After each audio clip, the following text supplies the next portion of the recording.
खरं तर या शिवजयंतीला तुम्ही काय करता मला माहित नाही, पण किमान ज्या गडकोटांनी महाराजांचं हे स्वराज्य वैभव उभा केलं त्या गडकोटांकडे जात चला. तुम्ही तिथं गेल्यावर तुम्हाला किती आनंद होईल हे मला माहिती नाही, पण तुम्ही तिथं आल्याचा त्या गडकोटांना मात्र नक्की आनंद होईल एवढं मात्र सांगतो. अहो, गेल्या महिन्यात बांधलेला पूल मागच्या आठवड्यात ढासळला आणि लोक विचारायला लागली काय मिक्सर वापरलं होतं कुणास ठाऊक. पण 350 वर्षापूर्वी महाराजांनी बांधलेले गड मात्र अजून जसेच्या तसे आहेत. लोक विचारतात महाराजांनी काय मिक्सर वापरला असेल कुणास ठाऊक. खरं तर मिक्सर काय वापरला असेल खरंच कुणास ठाऊक, पण त्या मिक्सर मध्ये प्रामाणिकपणा होता एवढं मात्र नक्की.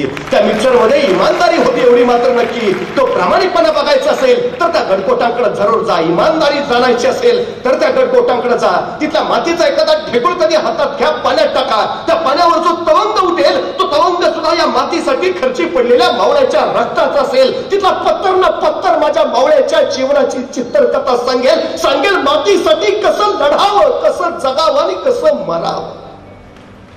ही तीर्थस्थान आहे, तो आमची प्रेरणास्थान आहे आमची. मी परवा पुण्यात होतो एका किल्ले स्पर्धाच्या उद्घाटनाला. माझ्या आधी एक जण बोलता बोलता म्हणाले मी राजस्थानला गेलो, आहा काय तिकडचे महाल, काय जपलेत त्यांनी. त्या उत्तरेतले गडकोट जसेच्या तसे काय ठेवले. तो दिल्लीचा लाल किल्ला, अहो काय जसाच्या तसा. तो आग्र्याचा ताजमहल काय जपलाय. आणि आमच्या महाराष्ट्रात सगळं ढासळलंय, सगळं कोसळलंय. मला वाईट वाटलं, रागही आला. मी त्याला म्हटलं खरंय तुमचं, त्या राजस्थानाचे महाल जसेच्या तसे आहेत, त्या उत्तरेतले गडकोट तेही जसेच्या तसे आहेत, तो दिल्लीचा लाल किल्ला तोही जसाच्या तसा आहे, तो आग्र्याचा ताजमहल तोही जसाच्या तसा आहे. मान्य आहे आमचं सगळं ढासळलंय हेही मान्य आहे, पण त्यांचं तसं का आहे आणि आमचं असं काय माहितीये. त्यांचं तसं आहे कारण जेव्हा जेव्हा त्यांच्यावर हल्ले झाले तेव्हा तेव्हा त्यांनी माना वाकवल्या आणि भिंती वाचवल्या. आमच्यावर जेव्हा जेव्हा हल्ले झाले आम्ही माना नाही वाकवल्या, आम्ही छात्या फाकवल्या. ये लढ. त्यांच्या महालांमधनं फक्त नुपुराचे झनत्कार आणि पंजनाचे स्वर निनादलेत. माझ्या भिंतीमधनं हर हर महादेवचे जागर झालेत. त्यांच्या भिंतीमधनं मद्याचे प्रवाह व्हायलेत आणि माझ्या भिंतीमधनं रक्ताचे पाठ धावलेत. अभिमान आहे मला, माझ्या किल्ल्याचा बुरुज ढासळलाय, हो ढासळलाय, पण स्वराज्याचं रक्षण करताना तोपेचा गोळा खाऊन ढासळलाय. तटबंदी कोसळली, हो मान्य आहे, पण स्वातंत्र्याचं रक्षण कसं करावं हे सांगताना कोसळली ती. अभिमान आहे मला. पण जेवढं कोसळलं तेवढं बस झालं. नाहीतर उद्या रामायण घडलं होतं का असं विचारणारे, खरंच शिवाजी महाराज जन्माला आले होते का असाही प्रश्न विचारतील आणि पुरावे म्हणून दाखवायला आमच्याकडे गड किल्ले सुद्धा शिल्लक नसतील.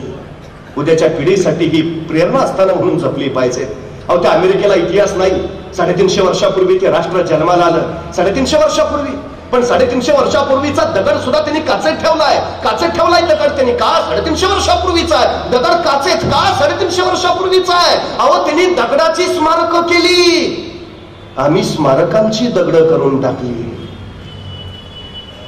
आमच्या पूर्वजांचा हा जाज्वल्य इतिहास आम्ही जपायला हवा. शिवप्रभूंनी आपल्या आयुष्यात जो विचार वारसा दिला तो आम्ही नुसता डोक्यावर नाही तर डोक्यात घेऊन मिरवायला हवा. तर उद्याचं स्वराज्य आणि स्वराज्य उभा करता येईल.